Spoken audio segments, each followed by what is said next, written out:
Experience എല്ലാം ഉണ്ടോ? നമുക്ക് സെയിൽസിൽ കുറെ കൊല്ലത്തെ എക്സ്പീരിയൻസ് ഉണ്ട്. പക്ഷെ കാറിന്റെ ഫീൽഡിൽ ആദ്യമായിട്ടാ. അല്ല മുതലാളി, നമുക്ക് ഈ പന്തലെല്ലാം മാറ്റിട്ട് ഷീറ്റാക്കിയാലോ? പന്തലെല്ലാം നമുക്ക് പിന്നെ മാറ്റാം. ഒരു കസ്റ്റമർ അതാ വരുന്നത്, നീ ആദ്യം പോയി അതൊന്നും വെച്ചിട്ടേ. എനിക്ക് ഈ വണ്ടി ഒന്ന് എക്സ്ചേഞ്ച് ചെയ്തിട്ട് വലിയ വണ്ടി നോക്കണമെന്നുണ്ട്. ഏതാ നോക്കുന്നത്? ഇന്നോവ ക്രിസ്റ്റ എന്തെങ്കിലും. നിങ്ങൾക്ക് സ്വിഫ്റ്റ് മാറ്റിട്ട് ഇനോവ ക്രിസ്റ്റ ആണല്ലേ? നമ്മൾക്ക് 2 ഇനോവ ക്രിസ്റ്റ ഉണ്ട്. എന്നാ പിന്നെ അതിന്റെ ഡീറ്റെയിൽ ഒന്ന് പറഞ്ഞുതരുമോ? ഞാൻ ഡീറ്റെയിൽസ് ഞാൻ പറയാം. അതിന് മുമ്പ് ഒരു കാര്യം ചോദിച്ചോട്ടെ, നിങ്ങൾക്ക് സ്വിഫ്റ്റിനെ ഉപയോഗിച്ചാൽ പോരെ? വെറുതെ എന്തിനാ വലിയ വണ്ടിയുടെ അടുത്ത് ബാധ്യത തലേക്കിട്ടുന്നത്?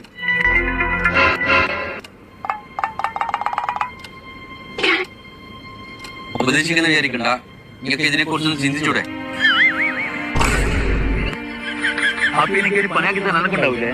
ഇതിന്റെ ഓരോ മൊണ്ണ പോലത്തെ ഉപദേശം കൊണ്ട് ഉള്ള പണിക്ക് പോയിരുന്നു. ഇനി വേഗം ഒരു ഓട്ടോ പിടിച്ച് നാട് പിടിക്കാൻ നോക്കാം, അതാ നല്ലത്. അല്ല, ഓട്ടോയിൽ പോണോ? ബസ്സിന് പോയാ